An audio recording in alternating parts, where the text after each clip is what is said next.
Good afternoon and welcome to the third session for today on new faculty orientation. My name is Jay Call, Assistant Vice Provost for Assessment and Academic Excellence. The topic for our session right now is on Lutheran higher education. As before, I am going to go around the horn and have folks introduce themselves. The topic du jour is movies that you rewatch. So movies that you find on TV and can't help but finish watching. I will share that for me, that is and has been for some time Shawshank Redemption.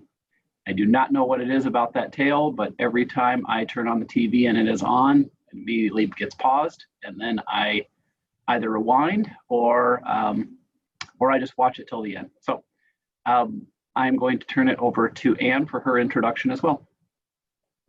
Hi, everyone. I saw you at the 10 o'clock hour, but it's good to be with you again. My name is Anne Rosendahl. I serve as campus pastor here at Augustana and have been in, well, I guess I'm in a slightly new role. We had two campus pastors last year. Some of you know that, and Pastor Paul retired. And so I've moved into the administrative campus pastor role now, and we're waiting on a search for a second campus pastor. But I have been at Augustana in a pastoral capacity for about 8.5 years. And I'm also a 2004 graduate of Augie. So it's great to be with you. And as far as movies go, you know, Father of the Bride is a movie that I could just watch over and over again. It's a great one.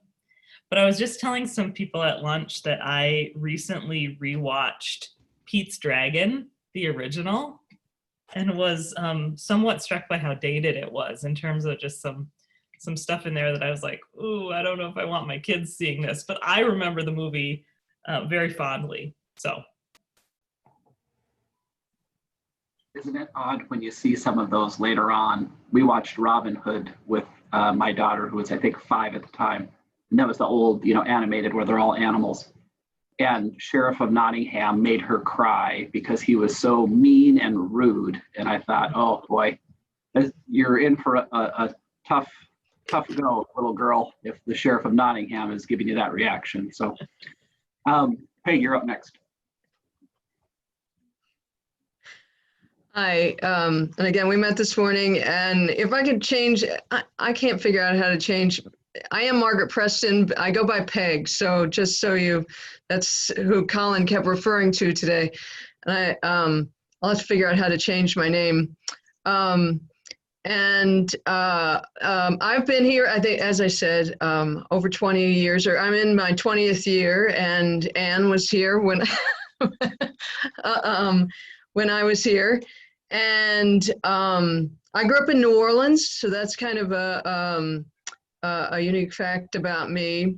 And as far as movies go, because my daughter is now 11, we just watched what I would call, Jay, you'd probably call it this way too, the first 3 Star Wars, which are really 4, 5, and 6, I think.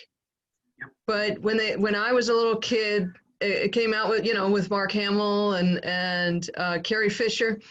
And those, unlike Robin Hood, which I've seen actually recently, the Star Wars films stand up to the test of time. So it might be worth seeing them again. So that's what we rewatched.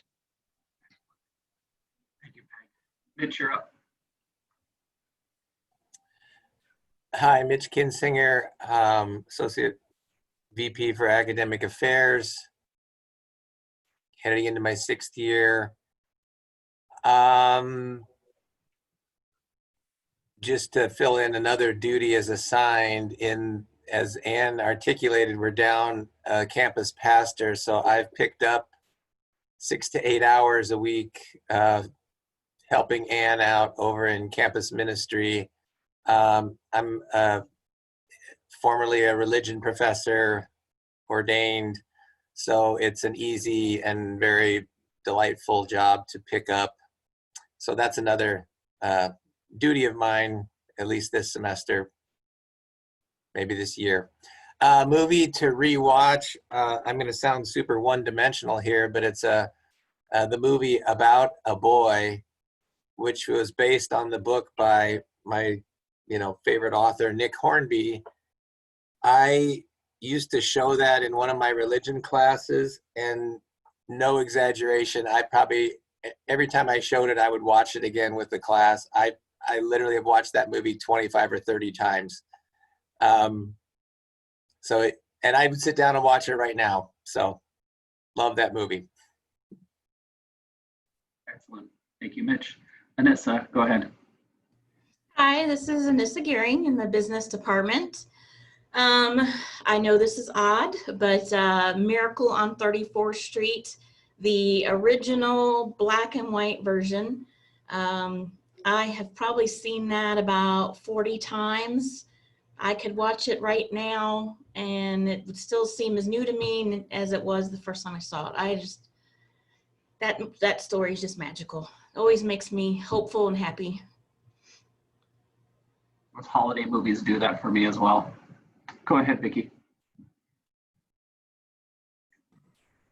Well, I actually, so in the education department, and I have actually a go-to list when I need inspiration that includes Blindside, 42, and Soul Surfer, among others. But yeah, I have my grouping that I've watched probably more than 30 times. So it tells you why I don't watch TV. It's because I watch movies. Excellent. Ashley, go ahead. Hi there, I'm Ashley, and I'm part of the ASL interpreting program. And the movie that I could rewatch, recently I seem to be watching the last couple times was Groundhog's Day. So I don't know why I'm so fascinated, but it seems like I like 1990s movies right now. So they seem to be what I go to. But yeah. Definitely feels like Groundhog Day numerous times right now. So at least pandemic time. That's Tanya, go ahead.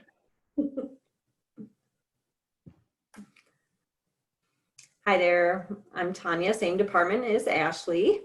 And I can always watch The Breakfast Club. You know, I just realized that my daughter is now 17 and, well, today is, yeah, and then my son is 15 and they have yet to see it. So I'm wondering if I could convince them to watch it somehow. You may be able to. I have heard rumors that they want to remake it, and I'm a little scared as to how that will turn out. So, but I grew up on that one as well. Go ahead, Kevin. Hello everyone, I'm Kevin Natkunda and I'm in the biology department. I think the movie that I've watched a lot, maybe Home Alone. I also watched The Passion. I think I've watched The Passion more than The Passion of Christ, more than like 40 times. Excellent. We did Home Alone this last winter, and the kids thought it was hilarious. So it was nice to get some of that physical comedy. Anything where somebody gets hit with an iron will certainly make them laugh, and makes me laugh still. Andrea, go ahead.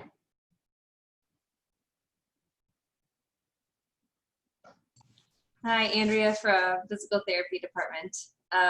My favorite movie lately to rewatch is Peanut Butter Falcon. I don't know if any of you have seen that one. It's really, really good. It was Shia LaBeouf and, I'm going to say her name wrong, Dakota Johnson, and the boy with Down syndrome. But it's really, really good movie, uplifting. If you just need like a movie to make you smile for the day, go to Amazon Prime and look up Peanut Butter Falcon. It actually was included with Prime lately, so you don't even have to pay anything for it. Excellent. My favorite price. Exactly. Marty, go ahead. I'm Marty Salviti. I'm with the Department of Nursing, and I agree with Anessa. The Christmas movies, and especially the original 42nd Street, is wonderful. Probably the movie that I like to watch over that I don't seem to get tired of is The Fugitive, and I'm not sure why, but it's kind of right it ends up happy. I need movies to end up positively. So if it's that way, I'm pretty good with it. For the first time in my life, I actually watched some Hallmark movies. Wow, talk about happy endings. There it is, over and over again. So that's about it. Yeah, I agree. We could all use some happy ending movies right now. So this session is, as Stephanie alluded to earlier, really talking about Lutheran higher education. So we have Ann and Peg here, and there was a reading assignment. I was joking about the essay component. If you haven't figured out yet, I'm rather sarcastic. So I'm going to turn it over to Ann and Peg. Hi, everyone. I was just trying to type in the link. Okay, I don't know if that'll take you there or not, but I know Jay sent it out in advance. So, but if you don't have the document in front of you, you can maybe get it there if that's working. And Andrea, I did not catch your discipline. I maybe just missed it. I'm in the physical therapy department. Great. I think you maybe said that and it just went in one ear and out the other. So That's totally fine. So Peg and I are here to talk a bit about Lutheran higher education and the document that President Herseth Sandlin referred to earlier, called Rooted and Open, the common calling of the network of ELCA colleges and universities. But before we get into that, we really just want to give you a broad overview of campus ministry, and in some ways the campus pastor's role, and how we might be a care and support to you all as faculty in general and new faculty specifically. So we want this next half hour or so to be really conversational. We're going to do less talking at you and more hearing from you, we hope. And Peg's going to chime in too with some of her experiences as a faculty member and how she and I have collaborated on some different things, and how faculty might interact with the Office of Campus Ministry and the campus pastor. So what we'd like to do first is just hear from you all, and we can do this popcorn style, speak up as you feel comfortable, but just hear from you about how you're doing. And maybe a more specific question is, how are you feeling about beginning the year, especially in the midst of COVID-19? Okay, so we want to hear from you, and this can be an introduction to how we might care for one another in the coming weeks and months. So how are you doing? Share with me, with us.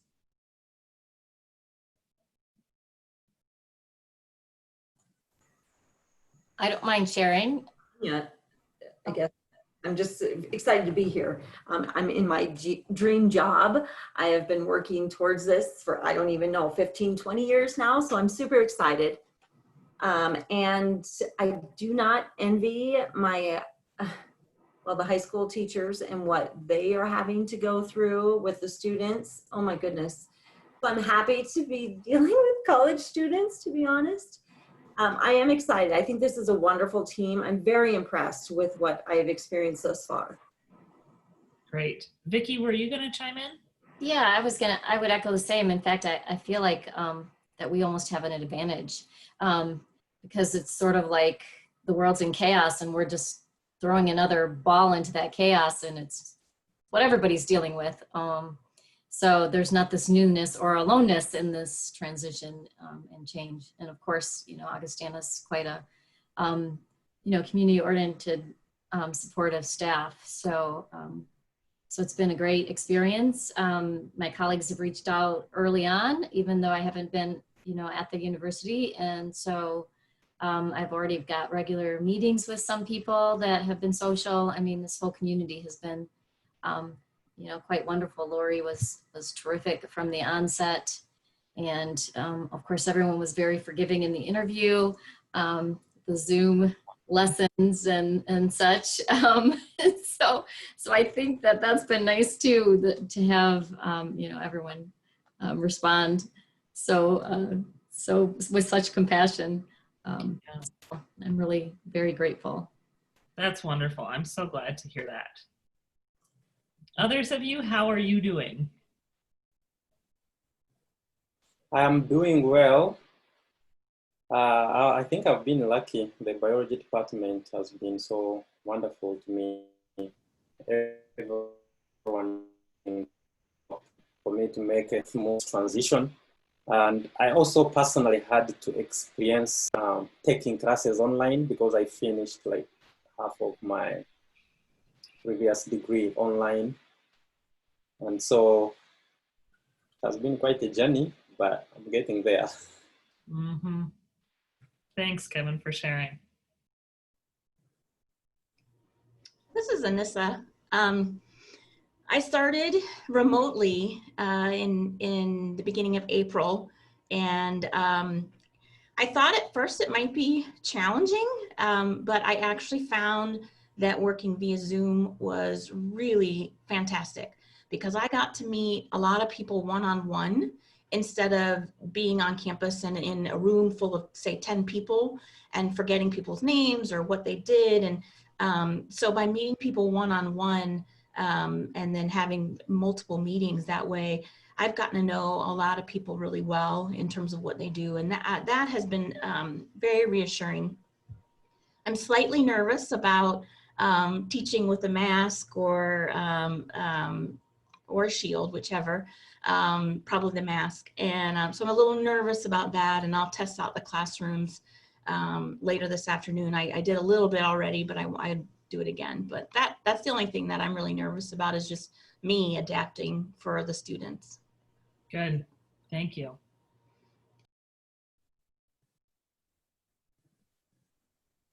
This is Andrea. I'm doing really well professionally. It's been a very welcoming community. My role is fully remote, and so it's been nice to meet everyone this way and actually to have everyone kind of functioning this way as we first come on, so it's not a strange thing to be a remote faculty member.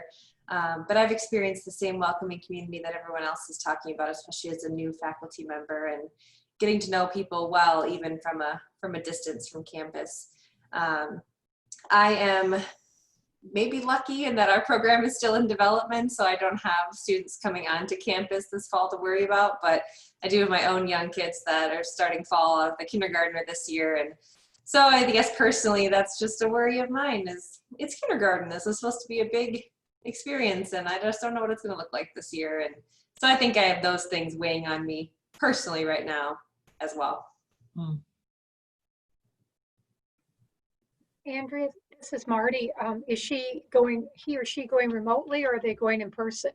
Both. It's going to be a hybrid mix. So I'm also not sure how that's going to fall on me quite yet.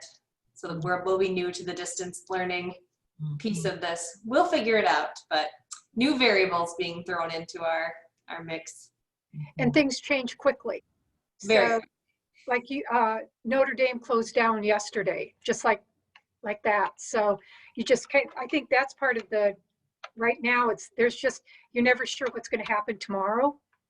Yep. But on a very positive note, we started Zooming with my kids who are all distant. And it's the most interaction I've had with them and their significant others. And we get together as a family, and every couple of weeks, and it's not uncommon to go 2-3 hours. We're learning how to play games on Zoom.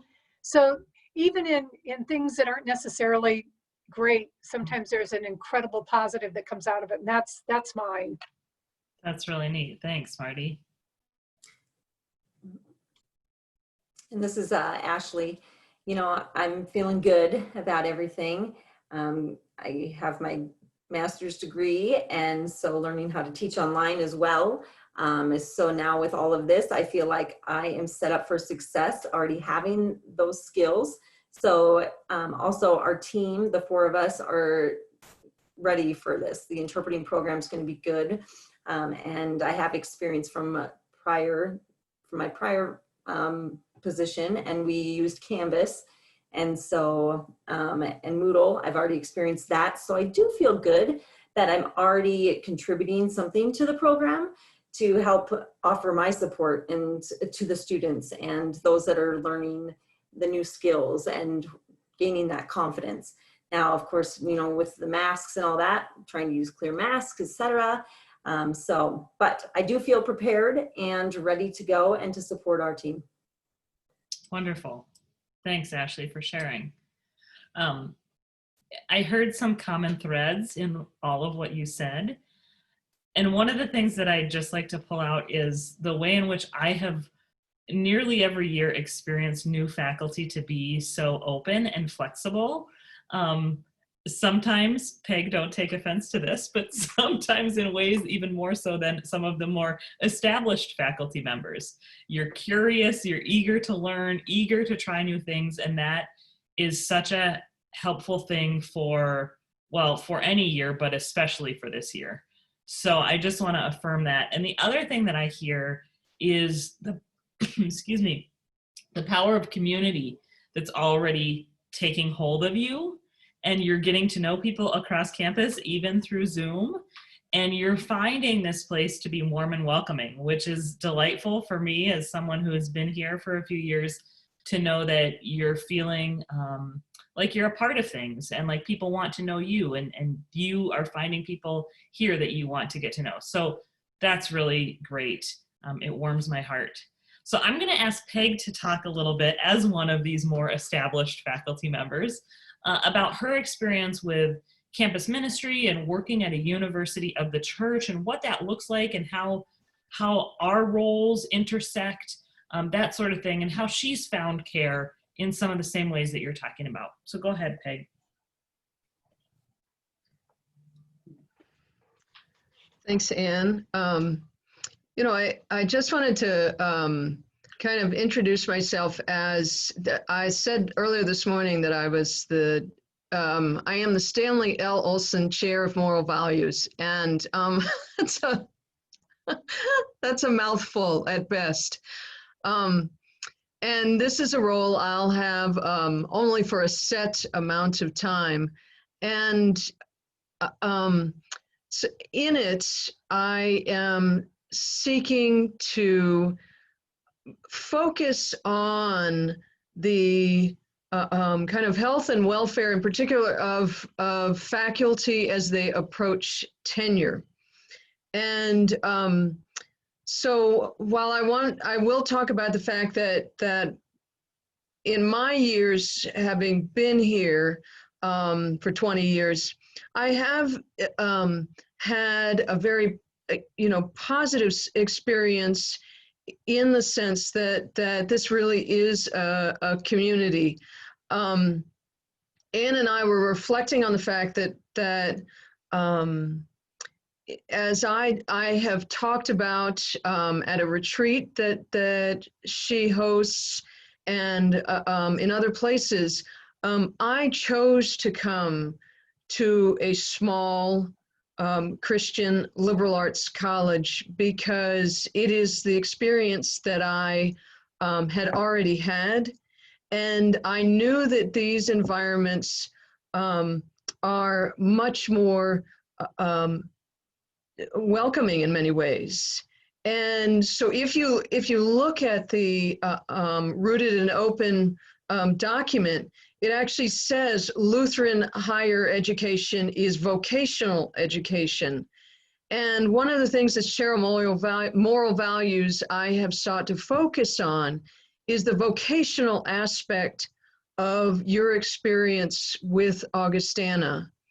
And thus the message is, of course, that while this is a job, that we hope that in many ways you will seek to integrate yourself into the community and recognize your experience here as a vocation in which the faculty can support you, and we can support you as you begin on the track of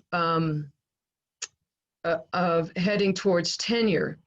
And so both Anne and I, Anne as the campus pastor, and I have am working with Jay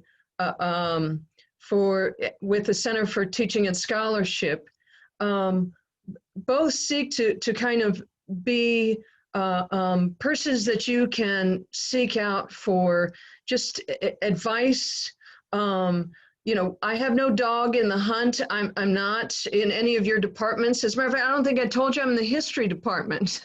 So, but as a matter of fact, I just had a faculty member contact me a little more than a week ago and ask for advice. And I'm not in her department, and you know, she just wanted to bounce information off me. And so I think both Ann and I think are seeking to you as persons that, you know, somewhere along the way, if you are seeking someone who can give you kind of unbiased advice or just be a soundboard, that is one of the things I think this afternoon's conversation hopes to get across. So, Anne, I hope that kind of that's spoke really great. to some of the things. That's so helpful. And I'll just chime in and say what a gift it is anytime that I can interact with faculty in myriad ways. So whether that's coming in and sitting in on a class, I love to be invited to do that, whether that's to speak on a topic or simply to be there and see students and faculty in their natural habitat, as I say. I love that opportunity. I love the opportunity to simply have coffee with faculty members and hear how life is for them. Or to interact in more formal settings. Peg and I have gotten to collaborate on an event that we do every fall called the Sophomore Retreat, which is taking a group of 40 sophomores. We take them away for an overnight at a camp about 2 hours north near Watertown.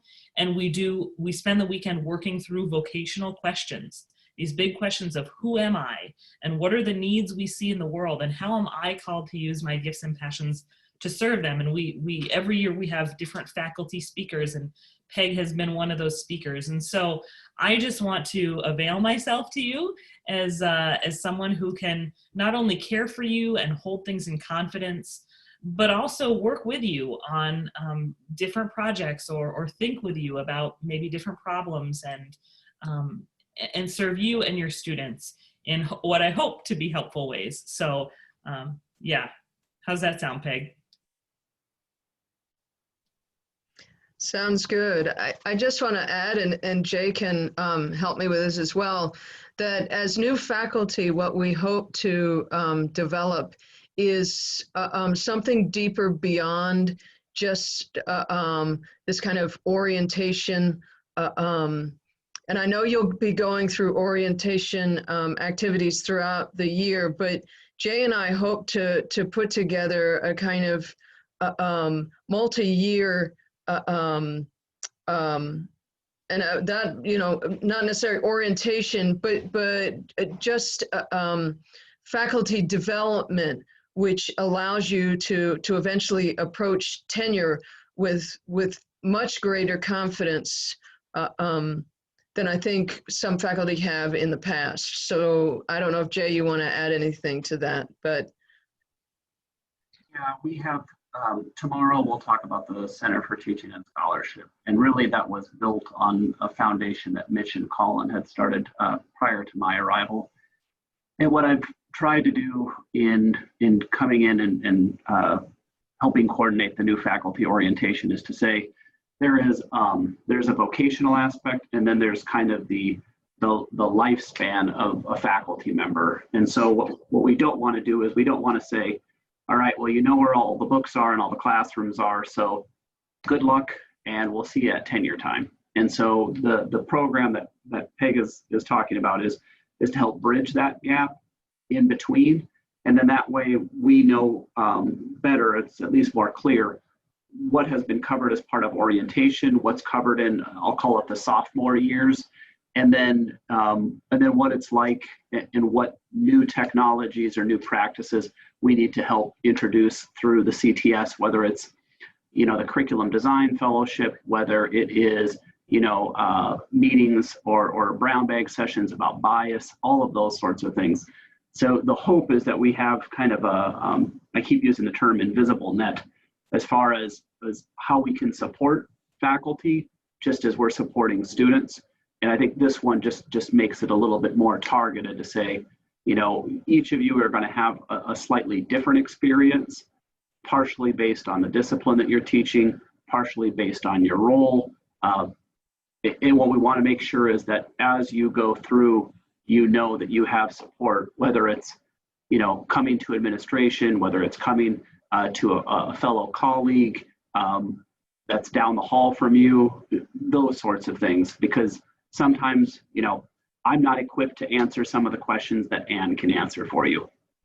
Just, and coming to me for that, I most likely will say, yeah, that's probably a better Ann question, or that's a better Peg question, or maybe that's something that you need to talk to a mentor within your department or outside your department, honestly. About a week and a half ago, I got an email from a couple of nursing faculty who were kind of wrestling with how to teach a particular course this fall. And they asked if I would just sit down and spitball ideas with them. And I wrote back almost immediately, a million times, yes, that's exactly the type of work that gets me excited. So we spent about a little over an hour talking about what they could do, what is possible, what our constraints are. And it just felt, it felt like the collaborative environment that the CTS is designed to produce. So it was one of those days I, you know, felt like I was floating on air. So Why don't we, with our remaining time, turn our attention to the Rooted and Open document. And hopefully you've had a chance to look at this. You've heard now from me and the president that it's a really good document. It's also really short. So if you haven't read it, it really will only take you a few minutes to get through.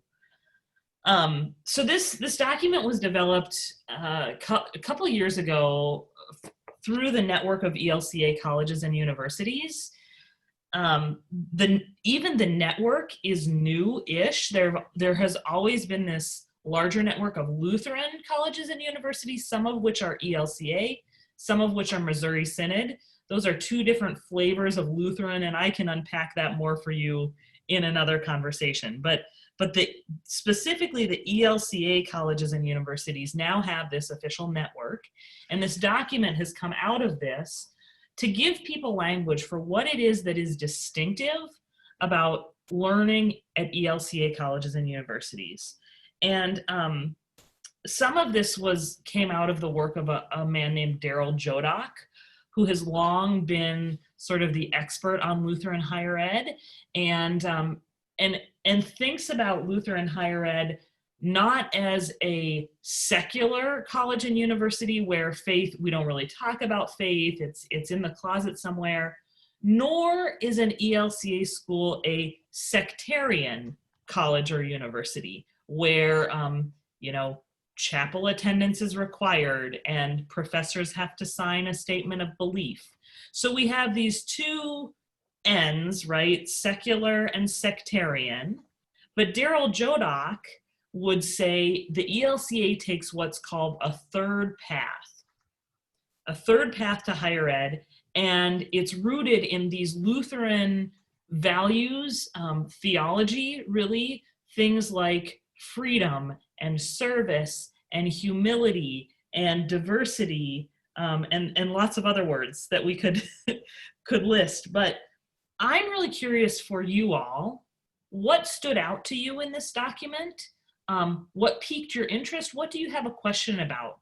And maybe before we open it up, the other thing I should say by way of introduction to this piece and to Augustana is we know that not everybody that works at Augustana or attends Augustana is Lutheran or even Christian, and that's okay. In fact, that's good, because we feel as a Lutheran Christian institution that we are better able to be Lutheran and Christian when we have people outside of our tradition speaking into our tradition and dialoguing with us. And so I know, well, I don't know actually what religious traditions you all are coming from, but I suspect that not all of you may be Lutheran, not all of you may be Christian, but know that you have a place here, and your perspective is really, really important. It makes us a better place. So giving that caveat then and that bit of introduction, what things did you notice about the document? What piqued your interest and what questions do you have?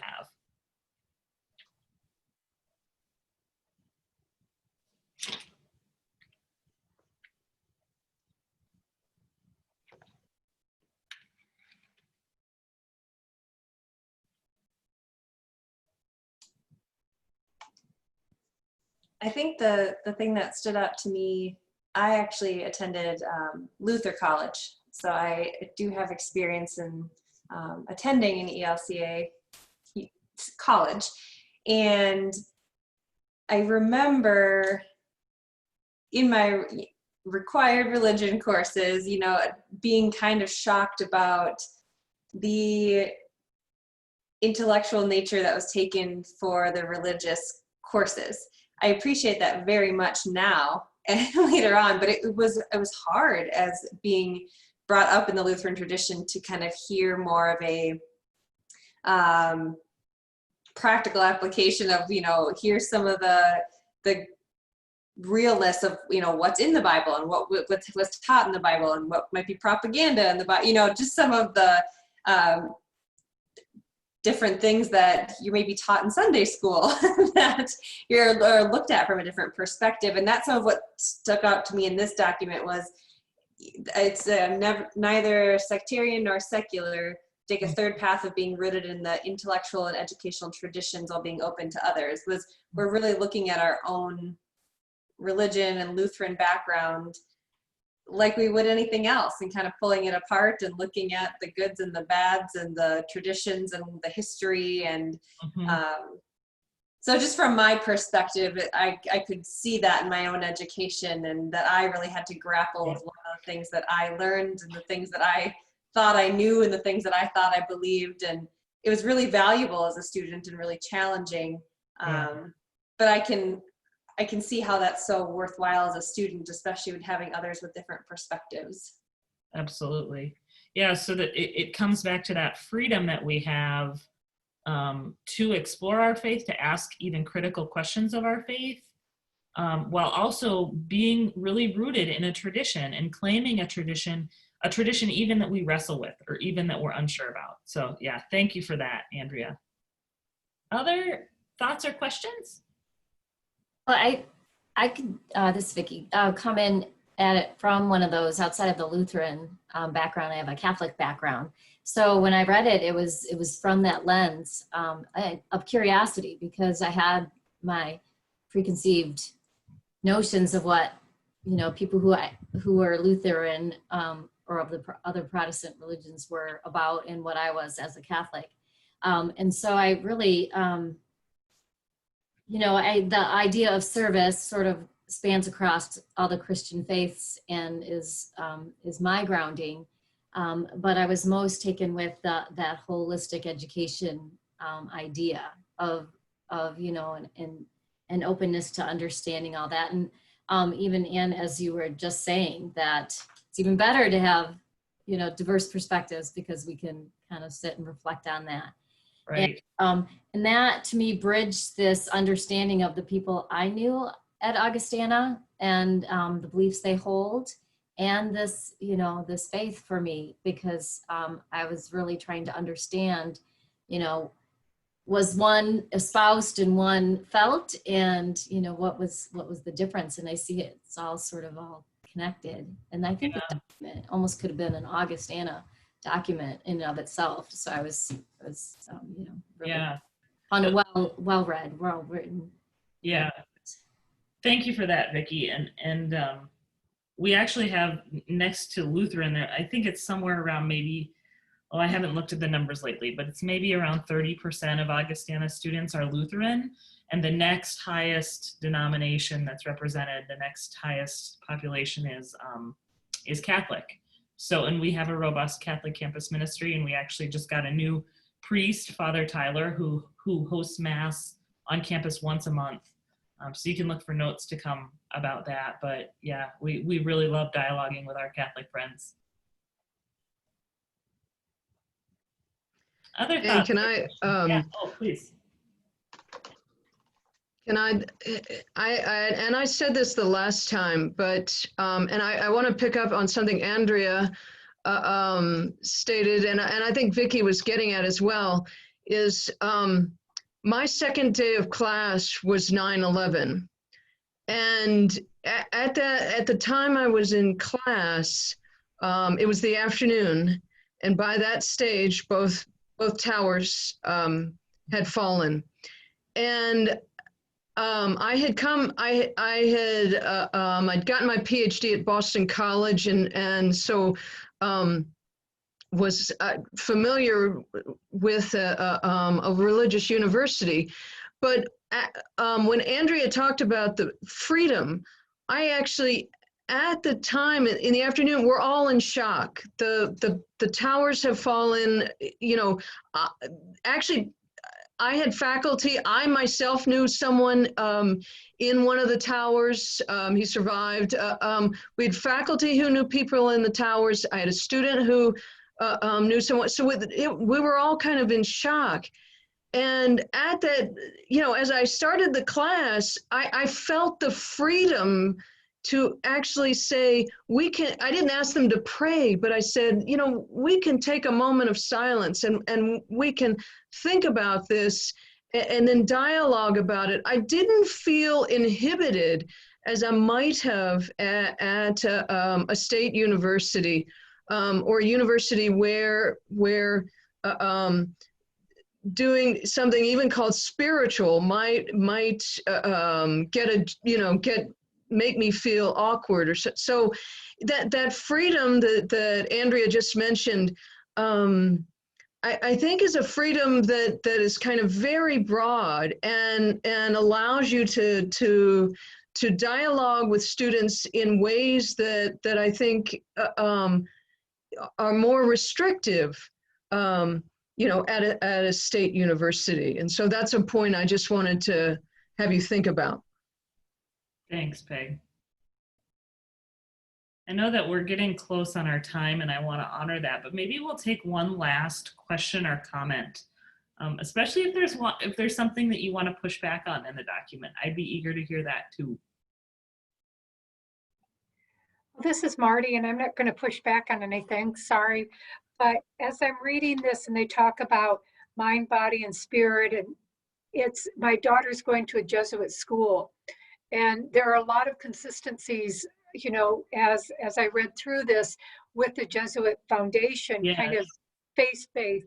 And again, it's about giving oneself back, it's empowering others, it's sharing knowledge, and that kind of foundation in education, I mean, it just doesn't get better than that. So I did have an experience in one rotation where I was going to a university, and they explained at that point that they could not hire me because of my faith, which was an interesting prospect that never occurred to me.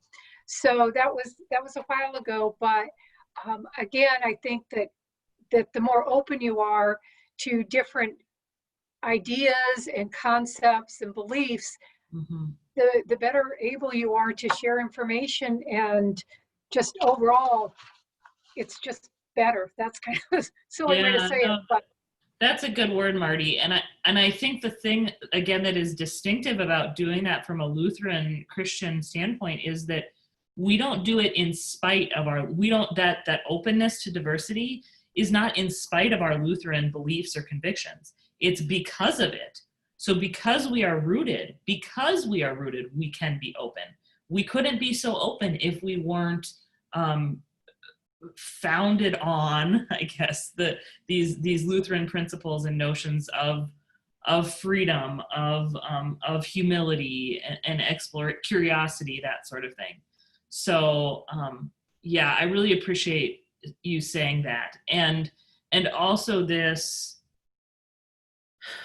centeredness in this notion of service. So some of you probably know that one of Augustana's mantras is enter to learn, leave to serve.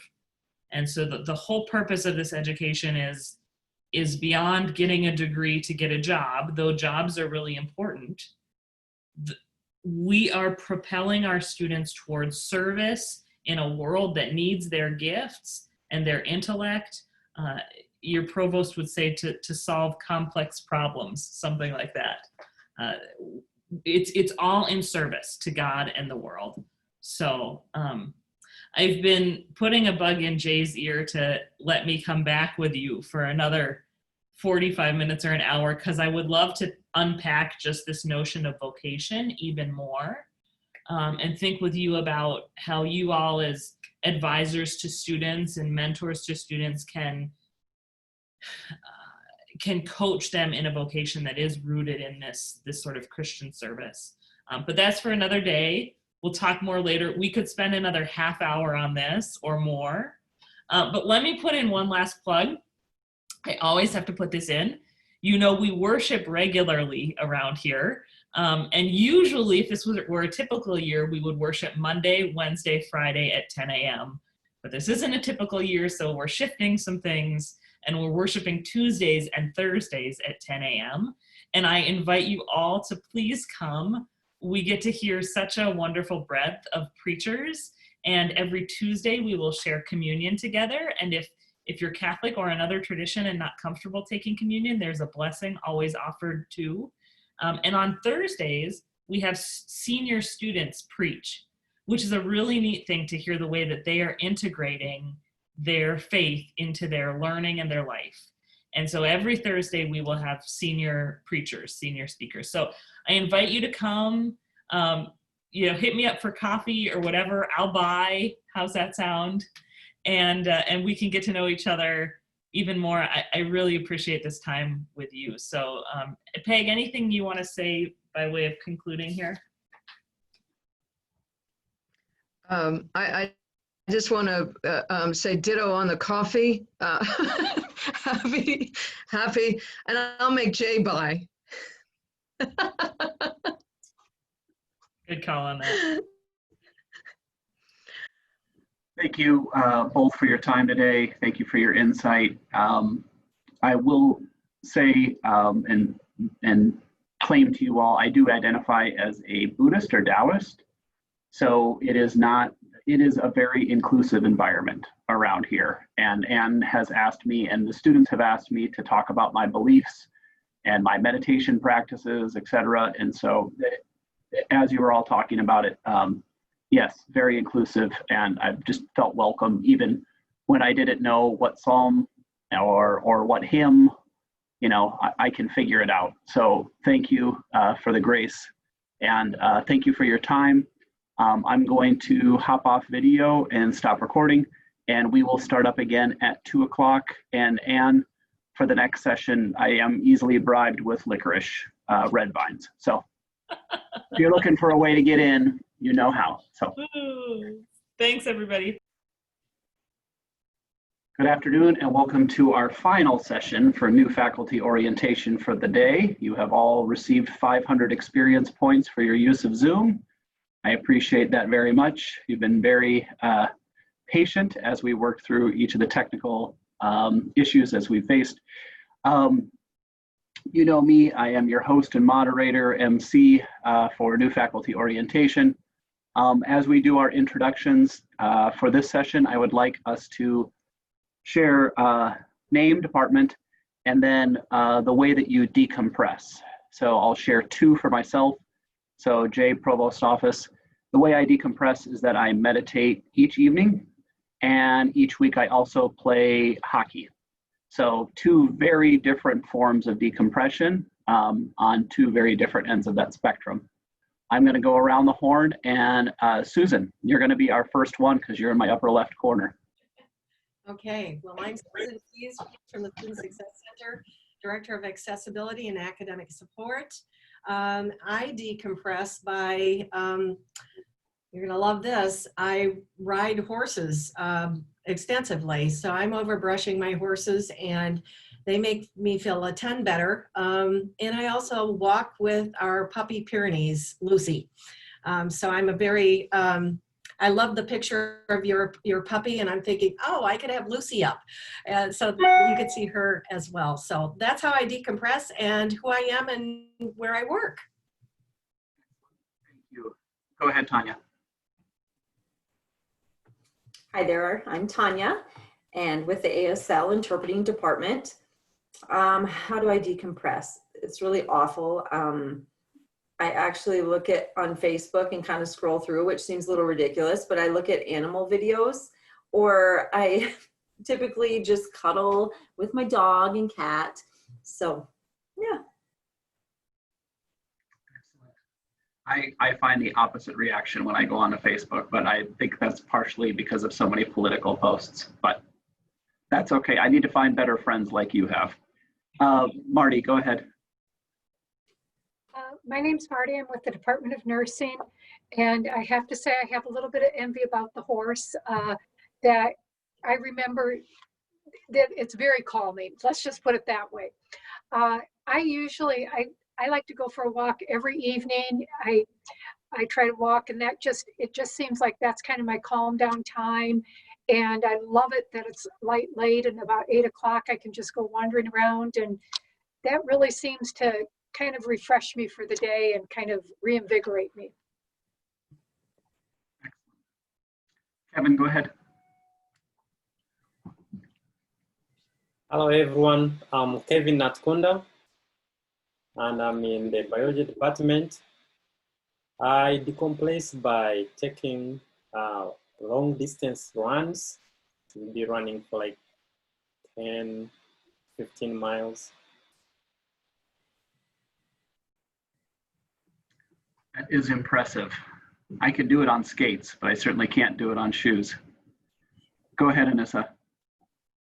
Hi, this is Anissa Gearing from the business department. To unwind, this is odd, but I play fetch with my cat, and she likes to, when you throw, she likes to catch in the air, and I don't know, it's decompressing and funny, and it's just very helpful. So Tanya, I definitely hear you. Excellent. Go ahead, Ashley. Hi there, my name is Ashley and I'm with the ASL interpreting department. I just bought a house about a month ago, so I'm trying to shop and take advantage of the fact that I need to shop for everything. So I'm shopping like crazy, out with the old and in with the new. So I'm really enjoying that, just decorating the new home. We sojourned into At Home about a month ago, and I felt like they saw us coming because they were ready to help us find everything and anything that both my kids and my wife desired. So that was an expensive trip. I hear exactly what you're saying. Go ahead, Vicki. Vicki from the education department, and I, like you, Jay, I meditate twice a day, transcendental meditation, actually, and then I am a avid cyclist, so I do miss my Rails to Trails, but I'll do this loop one more time, this little 25-mile thing that you have, and then I'm also a very avid tennis player, so I am looking to get into the clubs here. And actually one of the appeals of Sioux Falls was that your former mayor was an avid tennis person, and so they put those facilities in, and I said, I guess that's a sign. I'm going to Sioux Falls. So, yeah, that's what I do. Excellent. Andrea, go ahead. Since having kids, I have found that getting up about an hour before everybody else and doing some kind of workout, having coffee on the deck, and doing a little journaling just to make sure I get my own time in for myself has been, it's kind of funny. It's like my morning decompress time because I found out you never know what happens in the evening. So my morning time is kind of my me time, and that really helps each day to kind of set the tone and almost decompress before everything gets started. So. You're in the DPT program. Correct, sorry, yes, the DPT program. That's okay. All right, go ahead, Joni. Hi, everybody. My name is Joni Kruger, and I'm the registrar here at Augustana. And I also sell Pampered Chef on the side. So Ashley, if you need any help filling that new kitchen, let me know. With those and 3 kids, and I'm actually in the process of trying to sell my house. I don't really know what decompression time is. So when I find that spare moment, I like to play games or watch a show with my kids, and we just hang out. And then our joy is planning trips. So the big adventure last year was we did a 14-day national park road trip. And so the kids keep asking, when are we going again? The trick is my oldest is a senior in high school. So I think the next trip might be to visit colleges, but we'll see. I'm excited to see all of you here and to get to know you. Awesome. Thank you. And I can vouch for her trip. I've seen a large portion of the pictures, and it made me envious to the point where that was our plan for this summer.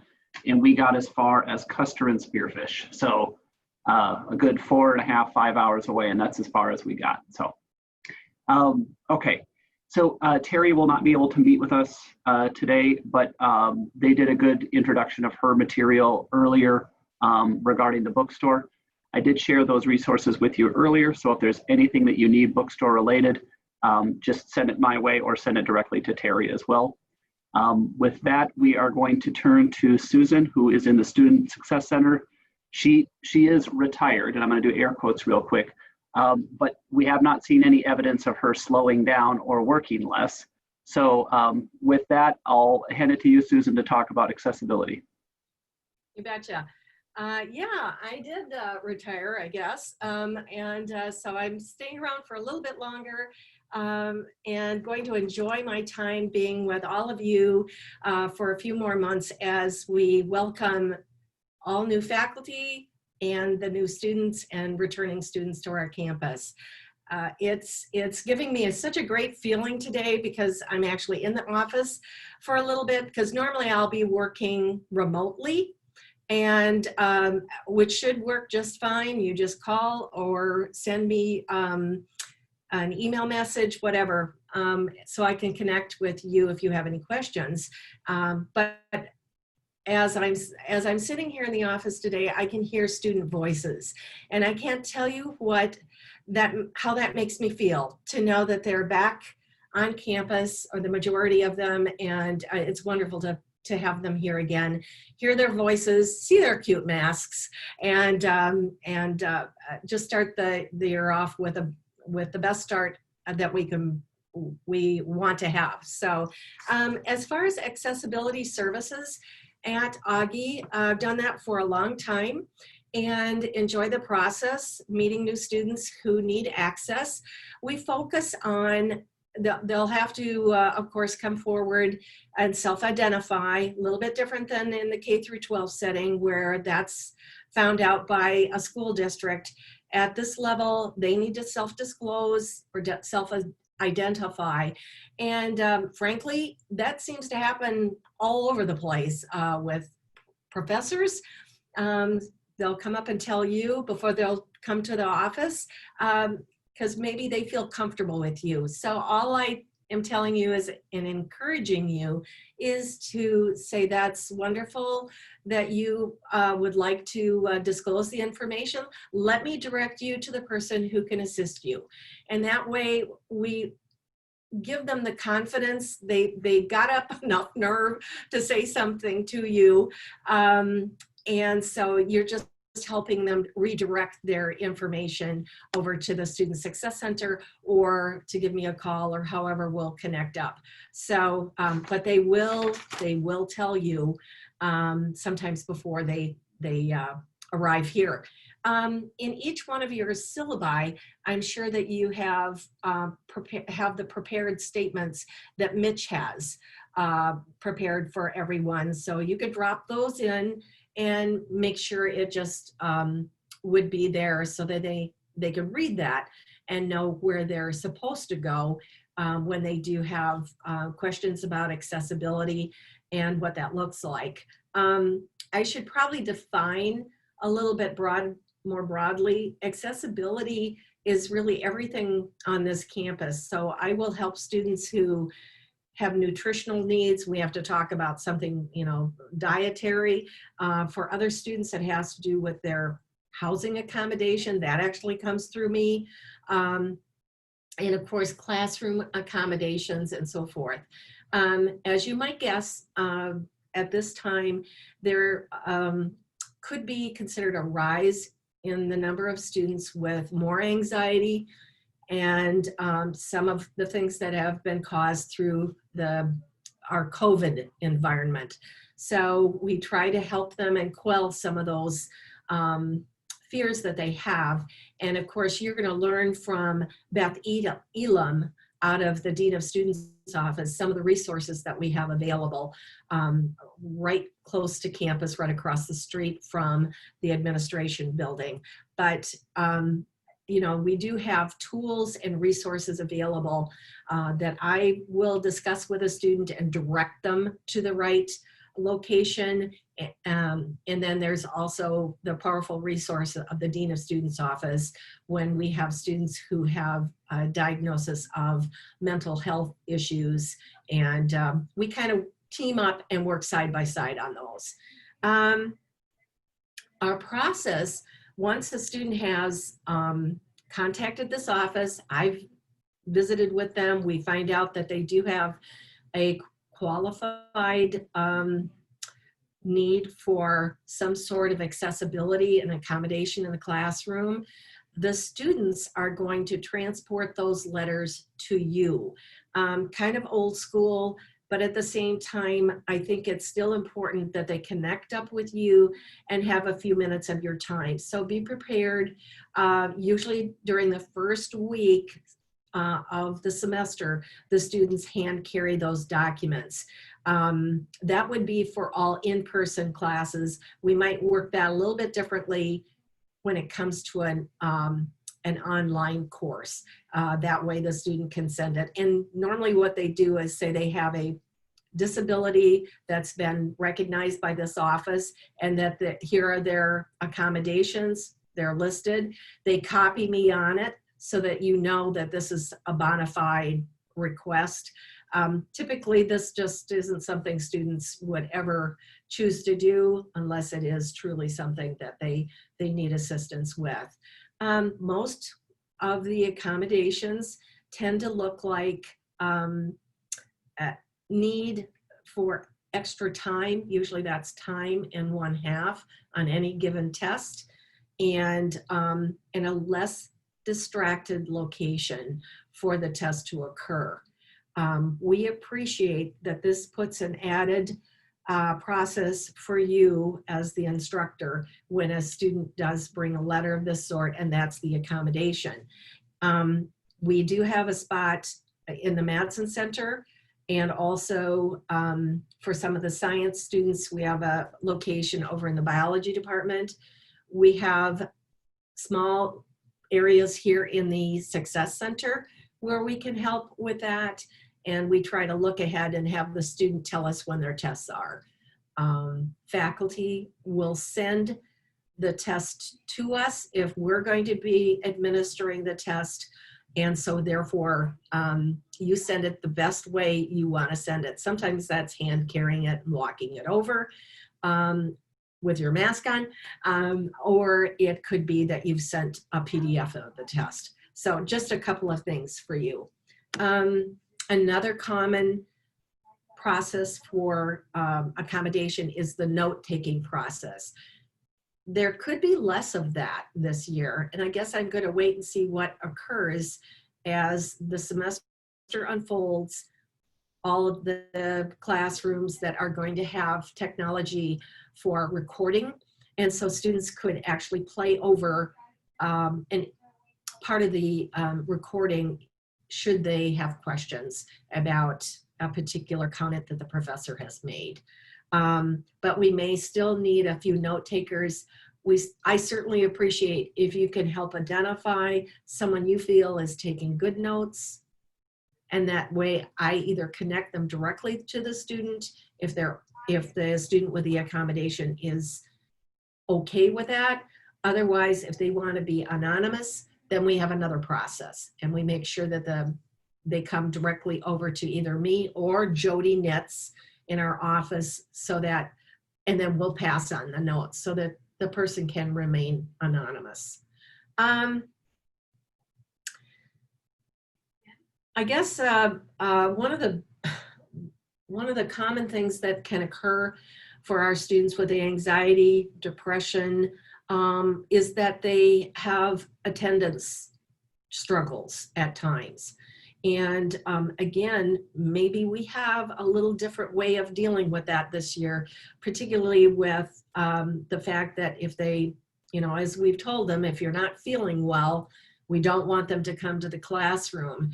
If they just are so, if they're having an emotional point where they just can't get to class, maybe again, they see the uploaded recording of the course, and that helps them to stay a part of the class in the sense that they know what's going on and they don't get so far behind. With that, I guess I don't want to just, you know, go through a variety of other scenarios with you, but I really do appreciate the connection with faculty and the fact that if you have a student that you think is in difficulty, there are people to contact. I'm certainly one of them. If you think it's an accessibility issue, I think there is the well-being statement that's also a part of the syllabus, which indicates to get in touch with the Dean of Students office. So I'll leave that alone so that Beth Elam can address that with you. But basically, I'm here for the students and making sure their accessibility is attained, and that way they feel like they have equal access. That is, again, what you provide through in the post-secondary level. It looks a bit different than K through 12. This is about them having the same opportunity as anyone else in the course. So we're going to strive for that in every way. Now, if the student, I guess, and then it becomes how well they're ready to go in the classroom, how well they prepare when have provided things like alternate textbooks so they can hear it. They have a note taker. They have the extended time. Those are the kinds of accommodations that they typically have. And then it's up to them to indicate and show what they know in a particular subject matter. So with that, I'll stop. And are there questions or anything? Joni, you've heard this spiel a couple of times, and I want to make sure that if there are things I'm leaving out or you have a quick question, I certainly can address those now, however Jay wants to handle it.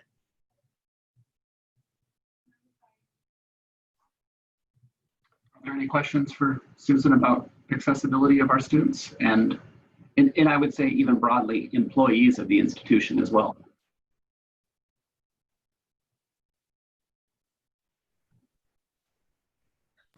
I just have a quick question for you, Susan. So if students haven't necessarily identified themselves, you know, they want to give it a go, they're not really, you know, think they can handle it, but then find themselves, you know, halfway into the term overwhelmed and all of that barriers, you know, forward, can they still then come and have those adjustments? You bring up the best question of all, and that is accommodations can begin when the student contacts us. And so yes, a person can self-identify the entire semester. What doesn't happen, and this is the point I always address, is we don't do anything retroactively. So if they have done, let's say 2 weeks of class, and then all of a sudden it's like, oh, I know this isn't going to work for me, I'm going to need some accommodations, then we get those in place. When the student contacts me or someone at the end of the term, I really have nowhere to go. And that's unfortunately is when they're paralyzed in a way, if I can use that term, where they're so nervous that they figure that they can't get anything. And they're pretty right when it's that late in the game. But we've had people contact us, you know, around the midpoint of a semester, and as you may know, they have an opportunity to get out of a course at that time with the knowledge that, or close to that time, with the knowledge that it wasn't that they weren't doing that well in that class. But that's why I think we just leave the door open as best we can, but I never go backwards. If it's 3 weeks in, I am not going to ask a faculty member ever to do anything retroactively. That just isn't the way it flows at this level. That might happen in K through 12, but it just doesn't at this level. Going forward, happy to help. We work with faculty. Does that make sense? But thank you for asking that question, because that is an important one.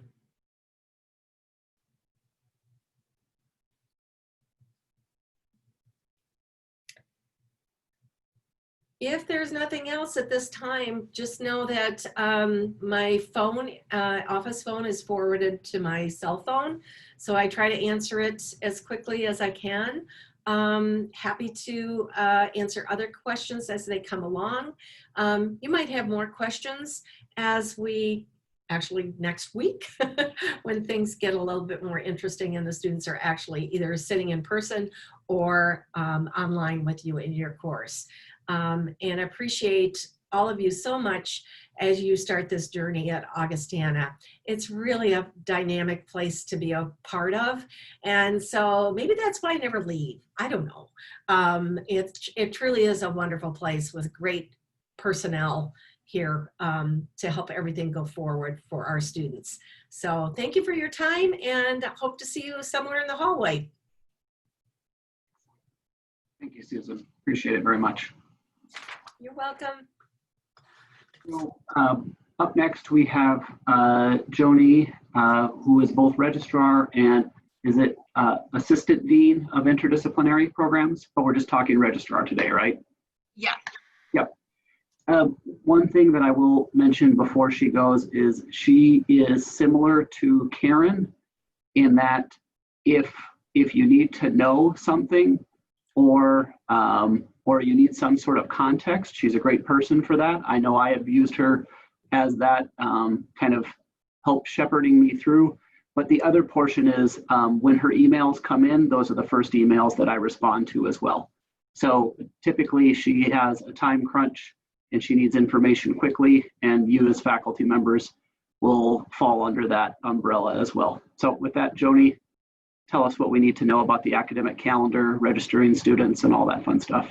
Thank you, Jay. And I have to just say, Susan and I met many moons ago in the admission office. Neither of us can leave this place. I worked in the admission office here for 5 years and left for a while, went to a couple different schools. And I have been back as the registrar here since 2006. So I'm not new to this game, but this game is new to me. This year is like none other. And so I will start by saying I apologize if things are crazy, because they are. We, in this little neck of the woods, we call it our crazy COVID life.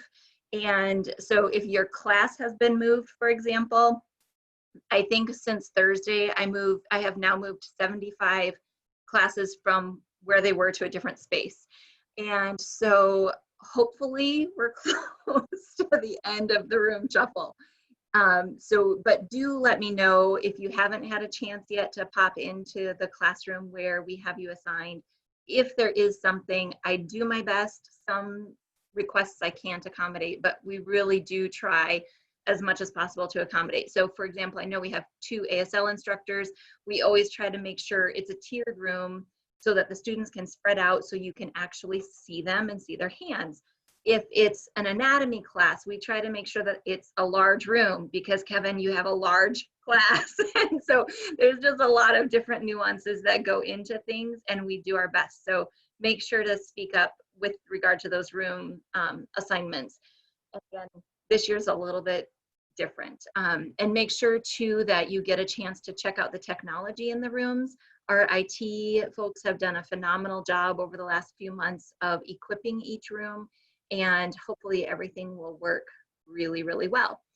But that's not what I'm really here to talk to you about. So I did send an email with the information that I'm going to be referencing here, and I did it within a Google Doc. And so you can just, if you want to even take it and save it as something easy for you to find, or just keep that email for reference. I send those out just because I'm going to tell you today about grading, and then you're not going to do it for a while. And so it's always that hard thing when you, you know, you're getting information and you're getting not just a little information in these few days, you're just getting inundated with information overload. So I just like to run through it quickly, answer immediate questions, but then have the resource there for you so that you can feel comfortable to say, okay, I know Joni talked about this grading. I know she talked about the calendar. Let's go back to an email from Joni and see if I can find it. So let's just launch into that. So the first thing I like to do is talk a little bit about the calendar and what that means for you with your syllabus, because I know most of you probably are done, and then I probably moved your class, and so you're like, thanks, now I have to change that. But a few things that are important dates for you to know as you're working through when assignments should be due, that sort of thing. As you all know, the first day of class is the 26th.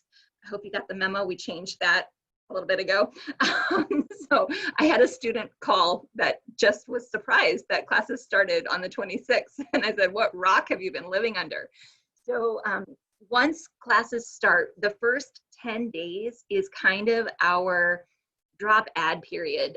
So we have students that do come in and shuffle their classes. They'll drop a class because they think they need more time between, which will be an issue this year. They'll drop a class because they realize, oh, I don't need that class. They'll drop a class because they don't want it all online, or they'll drop a class because they do want it online. It's going to be an interesting semester with that drop and add. But just so you know, during that first little bit, you will see some changes, and you'll get an automated email. You may have already gotten that. I don't send those out. It just picks it up from the system, just so you're aware. And it's just to kind of help you have a sense of who's leaving and coming. Don't be alarmed by those. For example, if a student's on a wait list and somebody drops the class and then I add the wait list, you get a few different messages. Or if a student's on the wait list and says, okay, I'm good with my schedule now, you can take me off of that. Unfortunately, you're still going to get an email saying, so-and-so dropped your class. You're like, I didn't even know Joni was ever in my class. What's the deal with that? So just be patient a little bit with that process. An important date for you to know is September 2, which is Wednesday, September 2. That's the last day a student can add your class without a signature. So you have from the 26th to the 2nd, where you might have somebody show up who has never been there. I don't like that time span. It's been on my list for a bit to work with the faculty in curriculum council to shorten that a little bit, because I want a student who's missed your first couple days of class to come and talk to you and say, can I get caught up? What did I miss? We try to encourage students to do that, but sometimes they're just going to show up and expect to get caught up. The last day they can drop without your signature is the 9th. After the 9th, what happens if a student wants to drop your class is they'll need your signature, or they'll need an email from you that they can produce for our office if your class is online, for example, so that we know that they have talked to you about dropping it, that it's in their best interest. Sometimes students think that there's no hope for them in a class, and you can kind of talk them off that, I'm never going to pass this ledge. Kevin, that might apply to you more than anybody else here with anatomy. They're going to get in there and start being scared.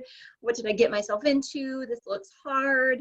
That happens a lot with anatomy, just so you know. So just so you know, after that, then you will be signing the drop add slip. And that's basically just so you're aware this student isn't going to be in my class anymore. But here's what's really important.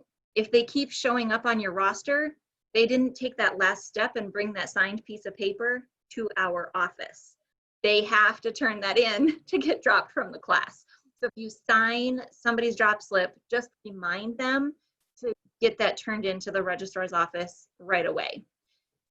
And then September 15, we do something, I'm going to jump a little bit between grading and calendar now, called SOS. Support our students, basically, is what SOS stands for. And what we try to do with SOS is just a really quick pulse check. We want you to go into the system. First of all, especially for new faculty, it's a good way to get in there and see how grading works. We use our midterm grading portal. And so you're going to go in as if you were entering midterm grades. But for those students in your classes, you're going to give them an S or a U.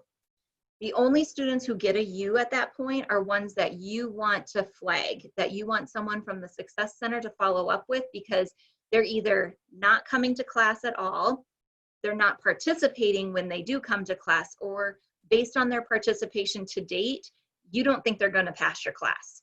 So it's really the extreme cases that we're looking for with SOS. You know, some of you will have had a test before then. Many of you won't have had a test. Some of you might not have even had any graded work by September 15, and that's okay. Give everybody an S as long as they're attending. And so you just put in there the date that they've attended. And if you're doing anything online, attendance is participation online. So if you have a student that's fully online, if they've logged in, if they've participated, that's their date of attendance. Actually, those are the easiest ones to track. They're sometimes easier than our other students. We are not an attendance taking school. We are doing a little bit more this year just for contact tracing purposes, but we're being very specific that when we're trying to track who's in your classroom, it's not for attendance purposes, it's so that we can know who was there for contact tracing. You are allowed to have an attendance policy. You absolutely are. This year, be very careful with it. Make sure you're encouraging the students who are not feeling well, anybody who has a cough, anybody who has a fever, any symptoms, encourage them to stay in their room and Zoom in. We don't want those students in the classroom. We don't want them exposing you to anything or to their fellow students. So please work on those things. I know some wording has gone out about engagement versus the word attendance, and that's really, really important this semester. That's different than normal. So midterm feels super early to me, but it's October 16. That will be your second opportunity to get into the grading system. We do require midterm grades for all undergraduate students. I know a couple of you work with our graduate programs. We do not require midterm grades for graduate courses, but we do for undergraduate courses. And that we use because just following that, our students have an opportunity still up until November 2 to drop a class, or if it's a core class, they can change it to SU grading, and I'll explain that in just a minute. So it's important that you keep in mind that October 16, between that and November 2, if you have some midterm assignments that you've graded them for midterm, but then you have an extra test or paper that is due sometime in the middle of that, if you can get that back to the student before the 2nd so they can make a decision about dropping the class based on all of the grades that they possibly can, that really helps, because it's really problematic on the day after students can take that SU or drop a class. Well, I just got my paper back this morning and I have to drop this class. We try really hard to hold to those deadlines, because then it's like, well, what's the point? If I say yes to you, then where do I actually make the deadline? So we try to keep it as, you know, we hold to it as much as possible. Extenuating circumstances happen. I hopefully, Jay, correct me if I'm wrong, am known around here as not a no registrar. Sometimes I say no, but, and sometimes I try really hard to listen to the individual circumstances and work with the students, but we also have to hold to a bar. And so to keep the integrity of the institution and what all of you are trying to do, we're trying to strike a balance there. Then the other grading date this year is crazy early. You guys are all going to enjoy Christmas more than ever, because December 10 is going to be when your final grades are due. There's that strange 2 weeks that I'm sure Jay and others have talked about, where we're sending our students home the Friday before Thanksgiving. You're going to have 2 days of online class, and then we have the 3 days of Thanksgiving break, and then 1 more week. Final exams are up to you how you want to administer them and when you want to administer them. Just know that your students have their regular class schedule, so don't expect to go for 2 hours. If you have a class that meets at 9, they might have a class that, if you do a 2-hour final, that they would have another final to do. So make sure that you're working through that. It's a strange year, but that's one of the things that we're going to have to work around and work with our students and with each other to figure out what makes the most sense with regard to those. You can, if you want to, for example, have a final exam that the students just have a day, like you're going to give them a 24-hour window in which to complete it, and they can work that in, those sorts of things. So if you have questions about how to figure out all of that stuff, feel free to reach out to Jay. I'm just going to send you his direction. He can hook you up. Question. Am I required to have a final as a faculty member? You are not required to have a final. You are required to have some sort of class meeting all the way up until December 4th. So that's the main thing, is we really need those 2 weeks to get our contact hours and to get our weeks for federal financial aid purposes. So contact hours, technically it's about 15 credit hours of class time for every credit. So most of your classes will meet for 3 hours a week, and so 45 hours. So that's how we get to the 3 credit hours. So it's really important that you have something. If you want to have an online Zoom dance party on the 4th, more power to you. We're all going to celebrate when we make it to December 4, and we're all still around. So I think a dance party might be a good idea. And invites for the dance party go to Joni as well. We have a lot of fun dancing around in my house. So, let's just celebrate these little moments. That's the quick basics of the calendar. Before I jump a little bit more into grading, does anybody have any questions about that calendar?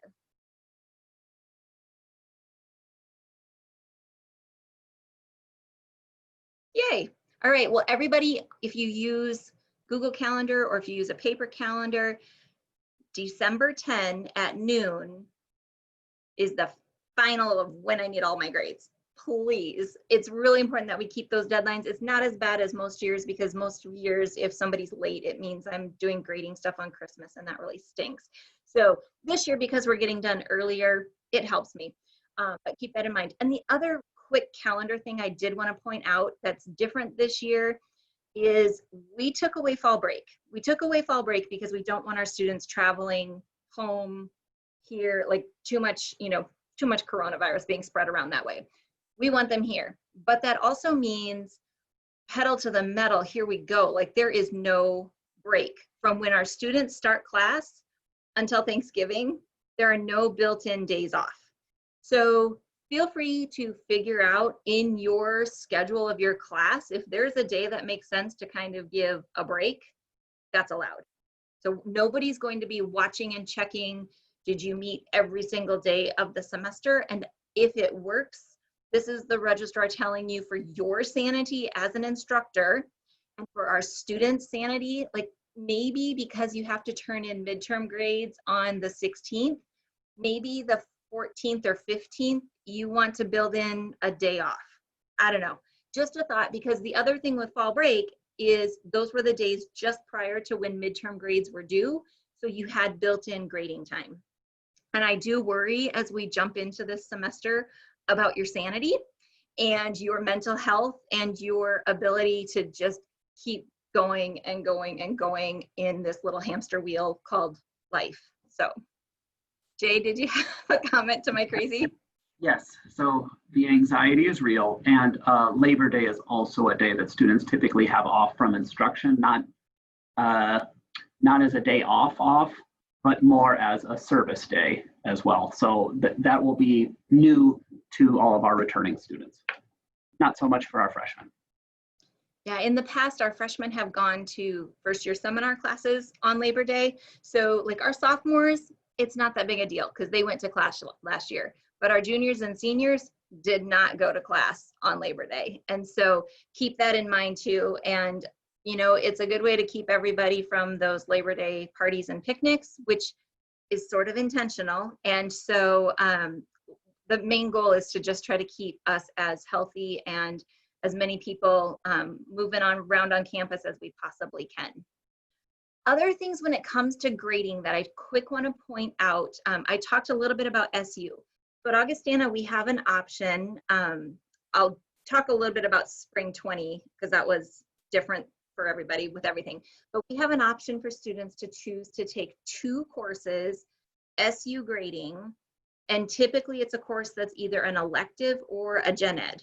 9 times out of 10 or 99 times out of 100, it is a gen ed that a student has put off, that it's not their favorite class and they're struggling a little bit and they don't want to have a GPA dip. And so they can declare to take that class SU. As the instructor, you do not know that the student is taking it SU. So your goal is to just grade them normally. Once the grades are turned in, then our office takes everything that's a C- or higher and changes it to an S. A D+ or lower changes to a U. Disadvantage of that, if the student is taking, I'll pick on math because I don't have any math faculty in here and it happens a lot. So the student's taking their math class for their gen ed and they decide to take it SU and then they get a D+. The problem with that is that now they have to repeat and take a math class again, even though they didn't like it, they struggled through it, but they passed it. But if they switch it to the U, then it's not technically a pass. So they'll have to repeat it. If they had kept the D+, it would have stayed on and covered their core requirement. The last day that students can declare that SU grading is November 2 this year. So they have until after midterm. We encourage students to wait, but after November 2, they can't request SU grading and they can't request SU grading to go away. That's the other problem we have is we have overachievers here at Augustana. And so they decide fairly early on that, oh, this is the gen ed I put off. I'm just going to take this SU. And then they find out they got an A and they want that A because it would have helped their GPA. And once they've declared the SU, it's there and we're not going to be able to take it away. And we have to hold to that deadline. You'll see if once you get working with advisees and stuff that spring 20 was different because spring 20 was just different. And so we did have an overarching SU option for spring 20 where the student could declare any or all of their classes to be graded SU. And those did not count against their 2. So you can kind of ignore spring 20 when it comes to the SU grading. The main thing you need to know as faculty is that you just grade. So you don't have to worry about it. If the student discloses to you that they're taking the class SU, feel free to make good judgment. If you want to like give them a little boost and give them that C-, even though they might be on that bubble between the C- and D+, that's up to you. Very rarely do we have students on that bubble. The D range is the lowest assigned, the least assigned grade here at Augustana. It's mostly C, B, A, and F. We don't use those Ds very often. I think students are either doing well or they're not. And so that's just something, I don't know, I'm a data geek and I see grades and I've seen them for a lot of years. The other thing, let's see, let me buzz through this really quick. We do use the plus and minus system. You're not required to. So if you prefer to have just straight A, B, C, D, F, you can. But we do have built into the system the plus and minus grades. And so your students will be used to that for their classes, but again, it's not required. Grad programs, it's kind of a mixed bag for those of you who are teaching in our grad programs. My personal preference is just the straight ABC grades. I know that the DPT program decided to go that route. So that it's up to each program still though. And so you can still give those pluses and minuses. Any questions about grades? And then I have one more thing about incomplete grades. I'll jump on. Ashley, you had a question. Yes, I do. In regards to technology, so now we're going to be using the new management system and this fall. I'm wondering if Canvas, will the grades automatically input? I hope so. They have told me it's supposed to. I have not had a chance because of all the crazy trying to get ready for fall to have a conversation with Sharon to make sure that it's working. But I've been told it's supposed to have a way that you can just flip it over and then you won't have to enter them separate. Say along those same lines, would it be beneficial if we crossed our fingers and our legs and then tried to do something at midterm to test it? Yes. Yes, Okay. That would be a great time to test it out. And even, radar. yeah, so that would be a great way to get a little test in.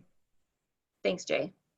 So incompletes, that's the other thing I forgot to mention. So you are allowed, if you're working with a student who has an extreme circumstance, we had a lot of those last semester, and for some reason, life happened, and they're not able to finish your course, but they were making good progress. They were on track to pass your class, to do well. You can give them an incomplete grade. students have until midterm of the next semester to complete that is the standard. If you need to make other arrangements, you just need to communicate that with me and we can set that up. But typically, so if a student this fall, you know, let's say they got COVID or a family member got COVID and they needed to sit out then, but they, you know, they were almost done with your class, they just missed a few things and needed some extra time to work on it. You can set an earlier deadline, or you can use the March midterm date as the deadline for them to complete the work with you in order to earn that grade. Sometimes students that need to stop out, I'll pick on anatomy with this. We've done this in the past. If they, for example, can't finish coming to the class, but they've been doing pretty well, you could give that student an incomplete grade. They could sit in on the full class the next semester. They just wouldn't register for it. And then at the end of the semester, you would go back and change the incomplete grade to the final grade. And we would just do an extended incomplete. We use extreme circumstances to do that sort of thing. It's preferred to figure out having the student withdraw from the class, but there's sometimes extreme circumstances that doesn't work well. And again, we're small enough, we try to individualize and take care of each student uniquely. I've talked a lot and you've heard a lot, not only from me, but a lot of other people. So I'm gonna shut my mouth and let you guys ask more questions if you have them from the registrar's office.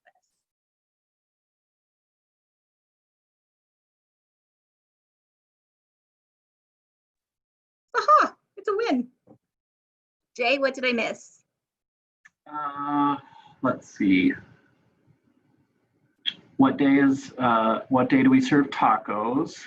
And no, I think part of it, and one of the reasons that I'm glad that we're recording this is that we'll have the links available so that when we get to midterm grades, when we get to SOS, they can go right back to this video and the links that you shared already. So it'll be nice to test this out to see how helpful that is. And I would say on the other side of that, if you do have questions about SOS right at the time of SOS, the doors are still open.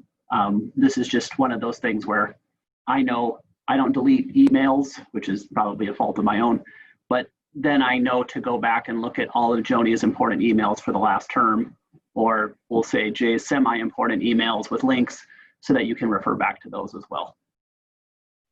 And one other quick note on SOS, if you are teaching graduate students, again, we do not require SOS grades for those, but what we do need to know in the first 10 days is if there's somebody registered for your class, and this goes for everybody, somebody who's registered who's not yet shown up.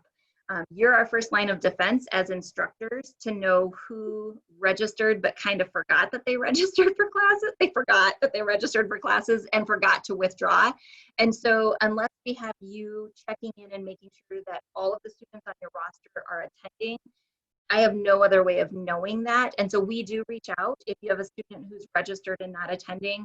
So we try to get them withdrawn. And sometimes they're not attending anything. Other times, this is the other catch, is they're attending a class that they're not registered for, and we need to know that as well. We can't have a student sitting in marketing for a whole semester, never registered, and then expecting to get a grade at the end. And so that's where, just in those first few days, double check your roster against who's showing up and make sure they match. If you have a student showing up who's not on the roster, just remind them to go and get registered if you have space for them. Sometimes they try to trump the system and just sit in on the class. ASL, I'm going to pick on you guys with that because they want the class and they were waitlisted. So there's a seat in the room. Why can't I go? And so make sure to, if you don't want them in the class, if you don't have space, it's okay to say no. This is the registrar telling you all, don't forget, it's okay to say no. And our students have kind of high expectations and want you to go above and beyond for them, which we try to do, but it is absolutely okay to tell them no. So don't forget that as well. Jay, has Cheryl gone through the portal stuff with this group? No, so she's going to do portal and help desk on Friday morning. So okay. Go ahead. Well, the main thing is that you might be getting requests to add your class and that's full. I think all of you probably have a class that's already full, feel free to reach out to your department chair for now, because they have the ability to authorize a student to add your class if you haven't been in the system to see how to do that. And then we'll make sure to have Cheryl walk you through those steps when she shows the things on the portal. So Jay, if you can make sure Cheryl walks through how to see the class list. Have you seen your class list? Yes, no, Anissa has, Vicky has, Yeah. Ashley has. So Joni, I have a question on that. So I have a full class and a person on the wait list, but I know that that is a class where there's somebody who has requested to take it fully online. Is that then I can allow that weighted person in? Yep, as long as you know there's a chair in the room.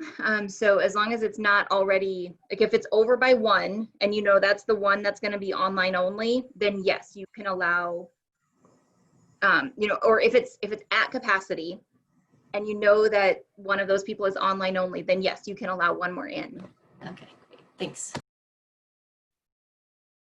Well, you all have my name and put a period in between there and at augie.edu, or I think I'm the only Joni on campus. And so just JONI, shoot me an email. I try to get back as fast as possible. If it's a quick thing, feel free to use registrar@augie.edu. I have the best staff on campus. I will say it, I'll break them up every day, any day. So if you need a quick thing, you're probably best starting with registrar@augie.edu. But if it's a specific question based on something we've chatted about, feel free to email me. I'm down to only 253 in my inbox. I'm down from 430 this weekend. So I'm trying, people. If you emailed me and I've not gotten back to you, this is abnormal. I'm a 50 or less in my inbox kind of person. So I'm trying really hard. So we'll keep after it. And you know what? August 26th will be here before we know it. And before we know it, it's going to be Thanksgiving and we will have been here. So, all right. Well, thanks for your time. And it's really fun to see your faces. I see your names with doing the schedule. So I've met a few of you before this, but it's fun to put your names with your faces. So welcome to Augustana. Excellent. Thank you, Joni. Thanks, Jade. So we have a little bit of extra time. What I'm going to do is I'm going to go through the next, so I've got 5 items that I wanted to share with you real quick. I know it's the end of the day, and so these are all to-dos for me, not for you. So the first is Mitch and I were setting up mentors for each of you. Some of those will be folks within, likely outside of your department or potentially outside of your division even. And so we're confirming each of those folks right now. And so I'm thinking probably early next week, we'll be able to make those introductions, but we've got a couple stragglers, as you can imagine, who have not responded. So I won't say who. I'm going to take each of these videos from today. I'm going to upload them to YouTube.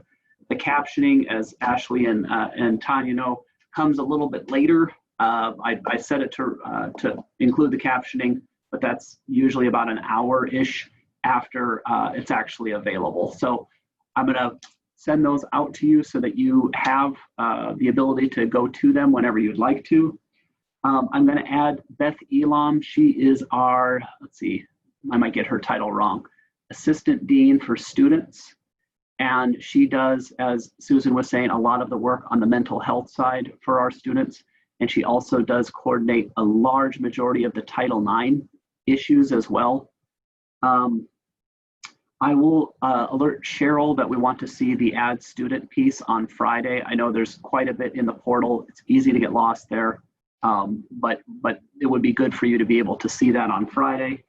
And then lastly, I'll make sure that we get a physical copy of the Viking Bold to each of you. I think a couple of you may have already received it, but I know that there's a stack right outside of my office.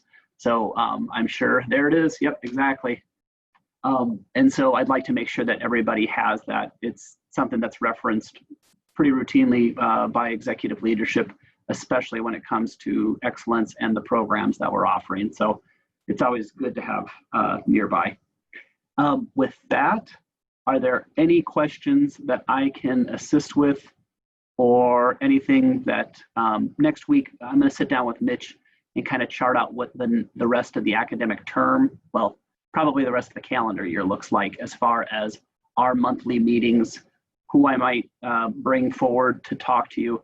And again, part of it is to make sure that it's timely. I want you to talk and know, like our Civitas director, but I know that only a handful of you will have to work with Will over the next couple of years, and those in the graduate programs probably will run into him in the hallway, and beyond that probably not have to work with him as closely. So I want to make sure it's sensitive to your time, but then also kind of your expertise in your discipline.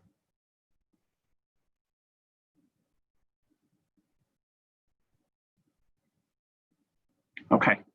I will stick around for a couple of minutes. If there's any other questions, I've got a couple of questions queued up for tomorrow. So thank you for being gracious with the questions. I just feel like it helps us get to know each other a little bit better. So thank you. Have a wonderful afternoon. I'll see you tomorrow morning, and then I will see you tomorrow afternoon at the faculty retreat. Have an excellent day.